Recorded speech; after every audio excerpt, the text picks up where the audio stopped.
Hi guys, in this video, I'm going to show you the best and most common food to feed your gacha for fast crystal production and high rates of colored crystals from your gacha. For each item, I'll be running a test twice for 20 minutes each to get an average. I'll be using a team of 6 snow owls and 1 gacha. The gacha will be at level 1 so you can see the lowest of the low when it comes to stats and output. For the first test, I ran a control.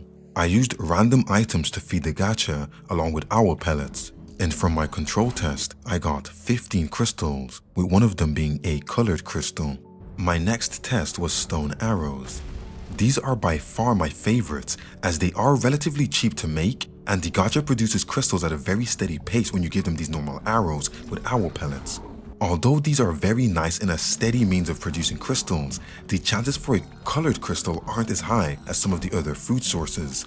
But for a few gachas, and especially when you're resource farming gachas, arrows are a very solid choice. So with stone arrows and a level 1 gacha, on average, I got 26 gems, and 3 of those gems were colored, giving me these items.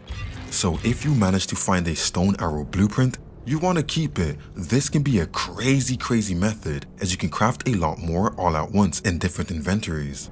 The next item I tested was seeds. Although not my favorite, seeds can be a super easy way to maintain an easy flow of food for multiple gachas. Regular seeds are super easy to get in huge bulk.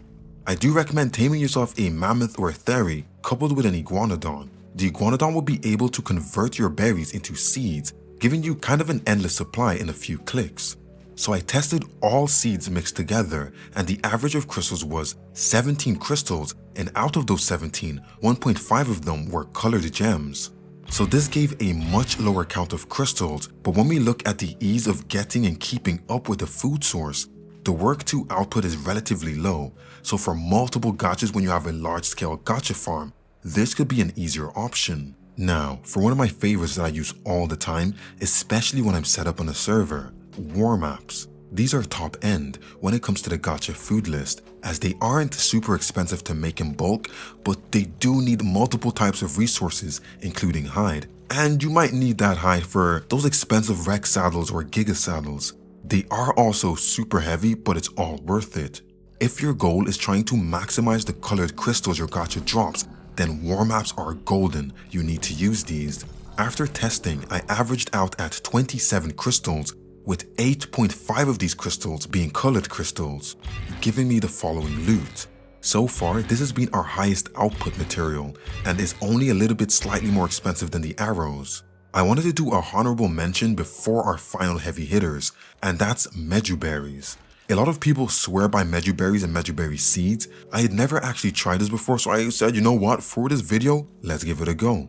And after 2 runs, I got an average of 16 crystals from Mejoberries and no colored crystals, showing that a mixed group of seeds still has a better output than just Mejoberries and Meju seeds. So is separating them gonna make that much of a difference?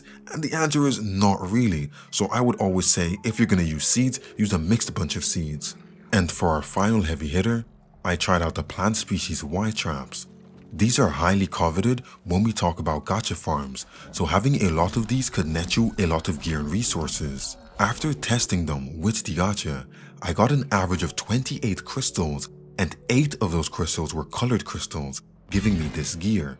So these are basically on par with the war maps, so it gives players who don't want to go to other maps to get plant species Ys an option between the two. But in my opinion, war maps would be the better option as you can get these on any map, and the resources you need to make them can also be gotten on any map. So those are the results of the test that I ran for the best gacha foods that are relatively easy to get and farm for your gachas. There are others like structures or raw stone, but using raw stone gives you a relatively low output, and structures do cost a lot of resources, so getting a steady flow of them might be a little bit challenging.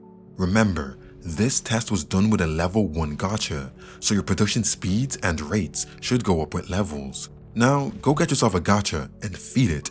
I hope this video was informative and taught you a little bit about feeding your gacha. If it was, make sure to like and subscribe, share it to anyone else who needs this information, and I'll see you guys on the next one.